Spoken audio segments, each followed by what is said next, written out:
Hello, কে বলছেন? আমি আমিটা কে? মানুষ। হেয়ালি করবেন না, বলুন তো কে আপনি? ধরুন আপনার পরিচিত কেউ। আমার পরিচিত এমন কেউ আছে বলে আমার মনে পড়ছে না। আচ্ছা বলুন তো কে আপনি? আরে বাবা, বললাম তো আপনার চেনা কেউ। এবার কিন্তু সত্যি আমার রাগ হচ্ছে। ভালোই ভালোই বলুন তো মশাই, কে আপনি? না বললে ফোন রেখে দেব। আরে আরে, না না না না, ফোন রাখবেন না প্লিজ, প্লিজ প্লিজ, বলছি। এবার লাইনে এসেছেন, বলুন তো কে আপনি? কেন অযথা ফোন দিয়ে বিরক্ত করছেন?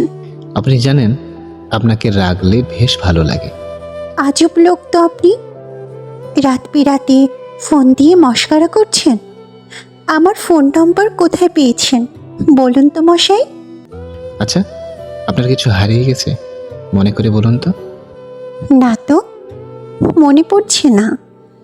তেমন কিছু তো হারায়নি। সত্যি বলছেন? কিছু হারায়নি? একটু ভেবে বলুন।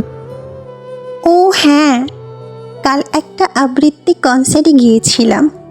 দুঃখজনক বিষয়, আমার পাসটা মেকআপ রুমে ভুলে রেখে চলে এসেছি।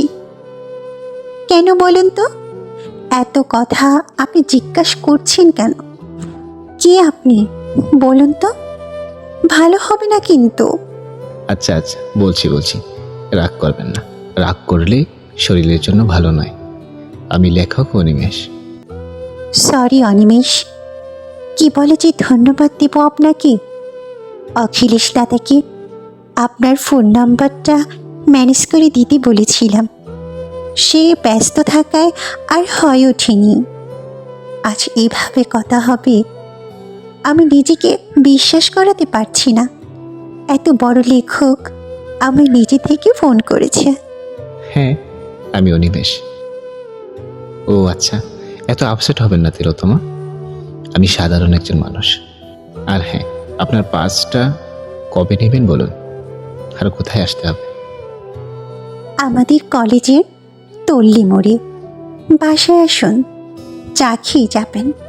না, চাটা তোলা থাকুক। আচ্ছা, কটায় আসবেন? বিকেল 5টায়। তথাস্ত্র ম্যাম। এবার রাখি, ঘুমিয়ে পড়ুন। ওকে, রাখছি।